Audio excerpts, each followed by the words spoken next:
Hi everybody, this is Mr. Colton, and today we're going to be reading The Great Kapok Tree. This is a story that is a tale of the Amazon rainforest written by Lynne, and if you listen carefully, you can hear the rainforest.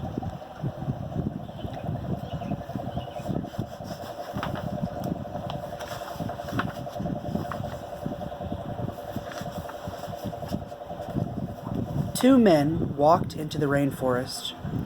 Moments before, the forest had been alive with the sounds of squawking birds and howling monkeys. Now, all was quiet as the creatures watched two men and wondered why they had come. The larger man stopped and pointed to a great kapok tree, then left. The smaller man took the axe he carried and struck the trunk of the tree. Whack! Whack! Whack! The sounds of the blows rang through the forest. The wood of the tree was very hard. Chop, chop, chop. The man wiped the sweat that ran down his face and neck. Whack, chop, whack, chop. Soon, the man grew tired. He sat down to rest at the foot of the great kapok tree. Before he knew it, the heat and hum of the forest had pulled him to sleep.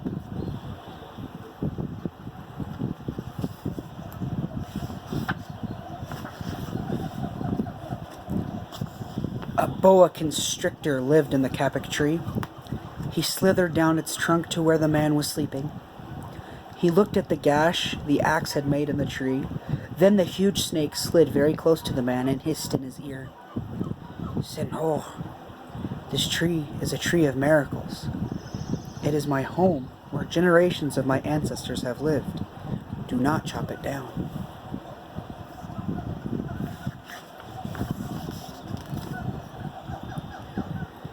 A bee buzzed in the sleeping man's ear.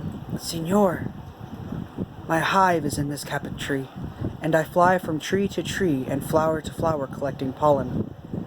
In this way, I pollinate the trees and flowers throughout the rainforest. You see, all living things depend on one another."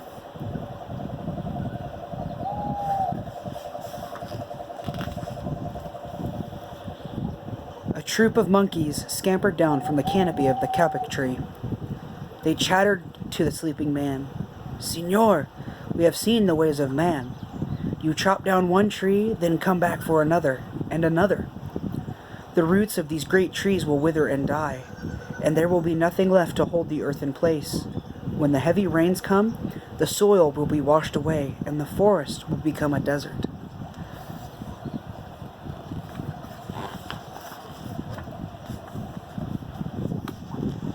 A toucan, a macaw, and a cock of the rock flew down from the canopy. "Senor," squawked the toucan, "you must not cut down this tree. We have flown over the rainforest and seen what happens once you begin to chop down the trees. Many people settle on the land. They set fires to clear the underbrush, and soon the forest disappears. Where once there was life and beauty, only black and smoldering ruins remain."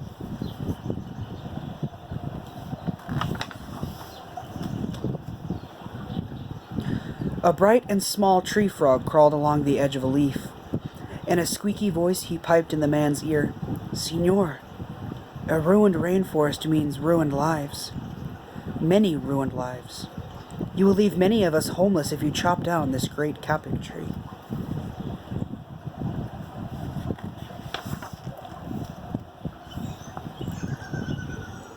A jaguar had been sleeping along a branch in the middle of the tree. Because his spotted coat blended into the dappled light and the shadows of the understory, no one had noticed him. Now he leapt down and padded silently over to the sleeping man. He growled in his ear, "Senor, the kapok tree is home to many birds and animals. If you cut it down, where will I find my dinner?"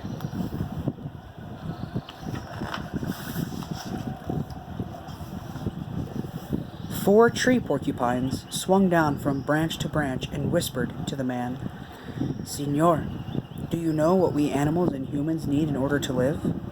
Oxygen. And senor, do you know what trees produce? Oxygen. If you cut down the forests, you will destroy that which gives us all life."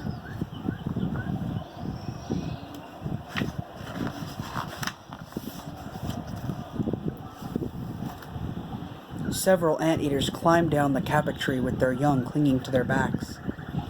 The unstriped anteater said to the sleeping man, "Signor, you are chopping down this tree with no thought for the future. And surely you know that what happens tomorrow depends on what you do today. The big man tells you to chop down a beautiful tree. He does not think of his own children, who tomorrow must live in a world without trees."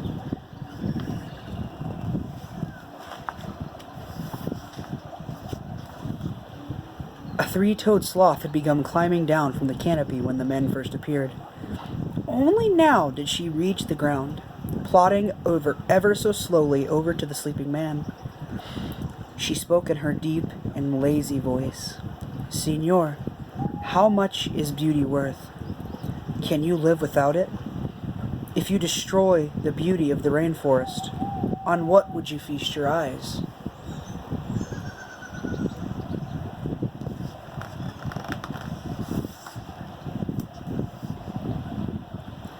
A child from the Yanomamo tribe who lived in the rainforest knelt over the sleeping man. He murmured in his ear, "Signor, when you awake, please look upon us with new eyes." The man awoke with a start. Before him stood the rainforest child, and all around him staring were the creatures who depended upon the great kapok tree. Whoop! What a wondrous and rare animals they were.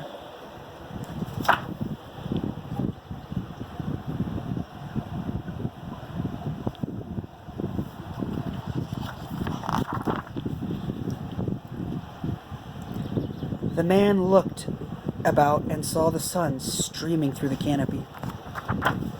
Spots of bright light glowed like jewels amidst the dark green forest. Strange and beautiful plants seemed to dangle in the air, suspended from the great kapok tree. The man smelled the fragrant perfume of the flowers. He felt the steamy mist rising from the forest floor, but he heard no sound, for the creatures were strangely silent.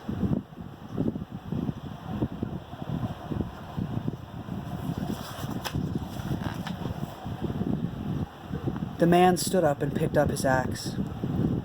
He swung back his arm as though to strike the tree. Suddenly, he stopped. He turned and looked at all the animals and the child.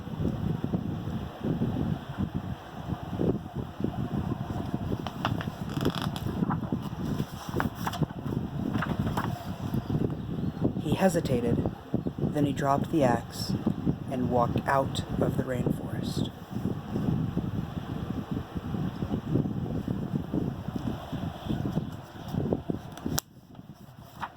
The end.